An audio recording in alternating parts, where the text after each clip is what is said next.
નમસ્કાર પ્રણામ મિત્રો, સ્વાગત છે તમારું એક નવા વિડિયોમાં દોસ્તો। આજનો વિડિયો ભૂલથી પણ 15 વસ્તુઓનું દાન ન કરવું જોઈએ, નહીં તો બરબાદ થઈ જાશો। વાસ્તુ શાસ્ત્રમાં કેટલીક વસ્તુઓનું દાન કરવું અનુકૂળ નથી માનવામાં આવતું, કારણ કે તેનાથી જીવનમાં નકારાત્મક અસર થઈ શકે છે।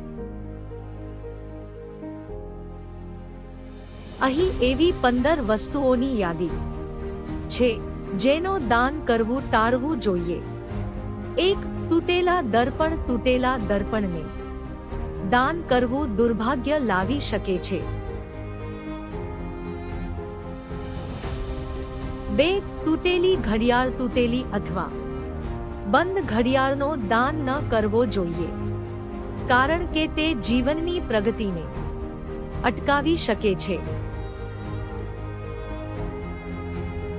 3. કાળા કપડાં। કાળા રંગના કપડાં દાન કરવું નકારાત્મક ઉર્જા લાવી શકે છે।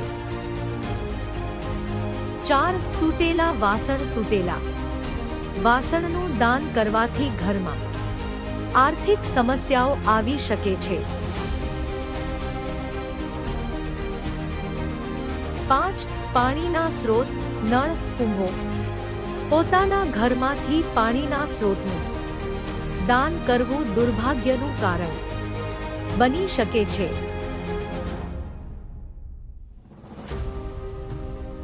6.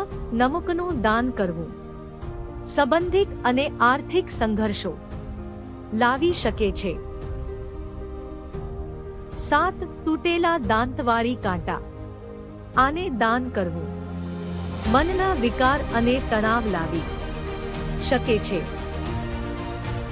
8. લોખંડના સામાન। લોખંડના તૂટેલા અથવા વપરાયેલા સામાનનું દાન કરવું નકારાત્મક માનવામાં આવે છે। 9. ચમચો કટલરી। વપરાયેલી ચમચીનું દાન ન કરવું જોઈએ। 10. તૂટેલા જ્યુટના સામાન। જ્યુટના તૂટેલા માલના દાનને વાસ્તુ દોષનું કારણ માનવામાં આવે છે। 11. તૂટેલા કાચના માલ। કાચના તૂટેલા માલનું દાન ન કરવું જોઈએ। 12. કાપડના ટુકડા। કાપડના જુદા જુદા ટુકડાનું દાન ન કરવું જોઈએ। 13. તૂટેલા ફોટા અને ચિત્રો। તૂટેલા અને નષ્ટ ચિત્રોના દાનને અનુકૂળ માનવામાં આવતું નથી। 14. ગુલાબી પથ્થર। ગેરુઆ રંગના પથ્થર અથવા વસ્તુઓનું દાન ન કરવું જોઈએ। 15. રાતો ત્રિકોણ। તેનાથી નકારાત્મક ઉર્જા પ્રસરી શકે છે। આ વસ્તુઓના દાનથી જીવનમાં મુશ્કેલીઓ આવી શકે છે, તેથી તે ન કરવું જોઈએ।